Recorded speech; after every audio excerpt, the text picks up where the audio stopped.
Inicialmente, a gente vai falar sobre como é o processo de cadastro no nosso sistema. Bem, esse é o formulário HTML que coleta as informações de um usuário para cadastro e, em seguida, utiliza o PHP para processar e armazenar esses dados no nosso banco de dados.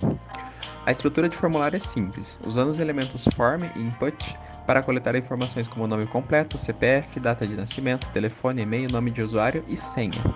Cada campo tem um atributo name, que corresponde aos identificadores que serão usados posteriormente pelo PHP para capturar os dados submetidos. Ao enviar o formulário com o form_action cadastro.php e o método post, os dados são enviados para um arquivo PHP chamado cadastro.php, definido aí no atributo action, e no nosso arquivo PHP o código funciona da seguinte forma. Primeiro a gente estabelece uma conexão com o banco de dados, depois a gente verifica se houve uma solicitação post na submissão do formulário. Terceiro, a gente coleta os dados do formulário através desse cifrão post e inserimos eles em uma tabela chamada usuários no nosso banco de dados, que foi criado anteriormente aí com o script que tem aí embaixo num arquivo de texto. E por quarto, o código PHP estabelece a conexão com o banco de dados, coleta os dados do formulário através do cifrão post, constrói uma consulta SQL para inserir os dados na tabela usuário e executa essa consulta. Se a inserção for bem sucedida, o usuário é redirecionado para a login page e, caso contrário, ele recebe uma mensagem de erro.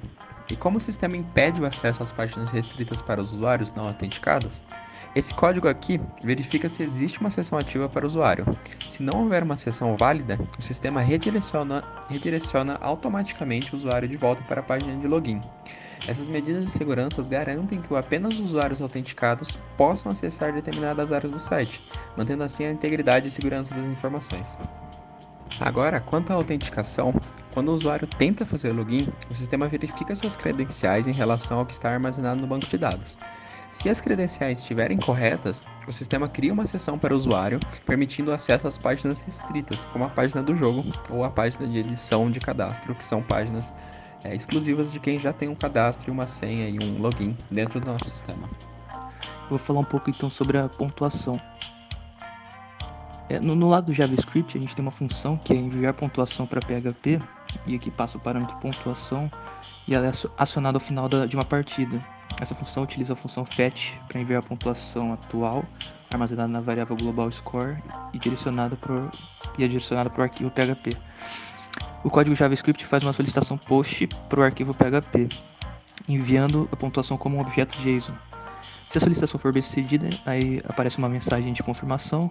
Se não for, exibe uma mensagem de erro. Aí já no lado do PHP, ele recebe a solicitação post e começa estabelecendo uma conexão com um banco de dados MySQL. Ele também verifica se a solicitação é do tipo post. Em seguida, decodifica os dados JSON recebidos, obtendo a pontuação do jogo e o ID do usuário da sessão atual. Com esses dados, uma consulta SQL preparada é utilizada para inserir a pontuação na tabela pontuações, associando assim ao ID do usuário. Se a inserção for bem sucedida, retorna uma mensagem confirmando a operação, né? E todo o processo é concluído. A conexão com o banco de dados é encerrada e a pontuação é armazenada, mantendo um registro das pontuações dos jogadores para análises futuras e comparação com outros jogadores. Vou falar então agora um pouco sobre o sistema de ranking da nossa aplicação Tetris. E no código PHP a gente estabelece uma conexão com o banco de dados MySQL. A partir dessa conexão, a gente executa uma consulta SQL para buscar as informações de todos os jogadores na tabela pontuações. Essa consulta então vai selecionar os apelidos e pontuações dos jogadores, juntando os dados das tabelas de pontuações dos usuários.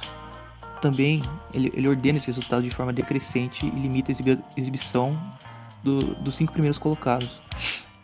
Os resultados dessa consulta então vão ser integrados dinamicamente na página HTML.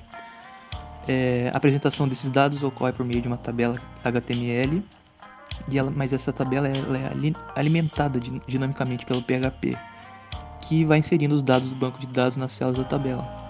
Cada linha da tabela representa um jogador, exibindo sua posição, nome e pontuação no jogo do Tetris.